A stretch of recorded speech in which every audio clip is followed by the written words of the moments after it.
de la palabra. Misal diario para el pueblo de Dios. ¿Qué tal, amigos de Unisan Pablo TV y Radio? Es una alegría compartir nuevamente, como cada día con ustedes, el pan de la palabra. La oportunidad que tenemos de dejarnos guiar, iluminar por el mensaje de la palabra de Dios, siguiendo la liturgia diaria de la iglesia. La primera lectura del día de hoy se toma del libro del Génesis en el capítulo 32 y nos recuerda un episodio bastante curioso, una lucha, un combate entre Jacob y un personaje misterioso que después resulta ser Dios mismo. Es la lucha entre la criatura con el Creador. Pero al final se dice algo que es muy interesante y que nos permite a nosotros interpretar en clave de oración este episodio. Se dice que Jacob no soltó al otro personaje con su fuerza, con su valentía, hasta no arrancarle la bendición, hasta no obtener de él la bendición. Y esta es una bonita imagen simbólica de lo que es la oración.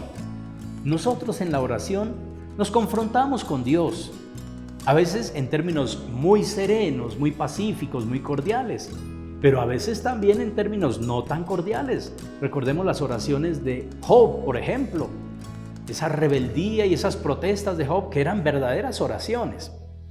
Lo importante es obtener de Dios la bendición. A eso tiene que llevarnos la oración. Pero también es un episodio que podemos interpretar vocacionalmente, porque resulta que durante este episodio de la lucha entre Jacob y Dios se le da el cambio de nombre.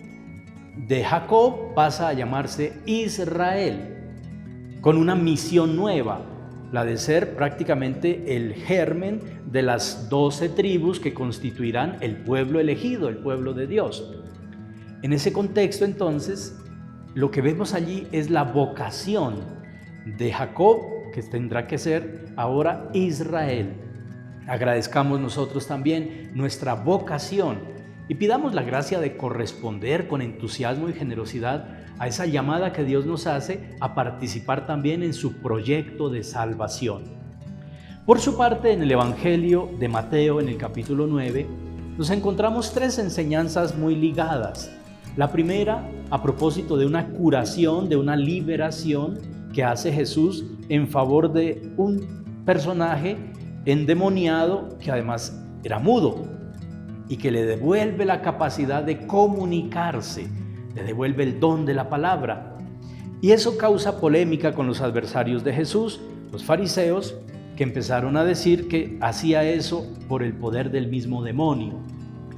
Es una controversia que en varias partes de los evangelios encontraremos, bastante absurda, como el mismo Jesús lo demostrará. Es tonto pensar que el príncipe de los demonios actúe contra sí mismo. Eso es algo impensable. Es el poder de Dios el que actúa en Jesús, que siempre es un poder a favor de la vida, a favor de la persona humana en su dignidad. Y es lo que pasa con este endemoniado mudo, que después de ser liberado puede nuevamente recuperar su facultad de comunicarse, de integrarse a la comunidad.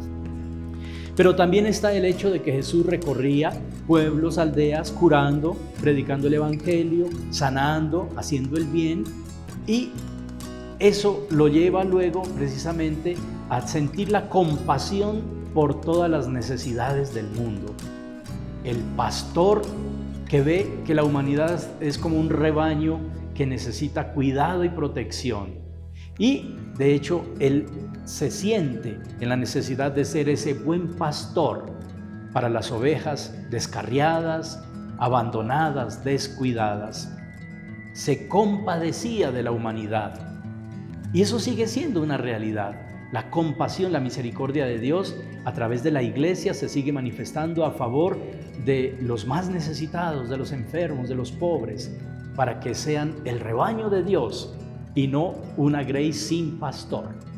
Y finalmente pide que se haga oración para que Dios envíe operarios a la mies, porque es mucho el trabajo en el reino de Dios y necesitamos obreros, servidores para ese reino.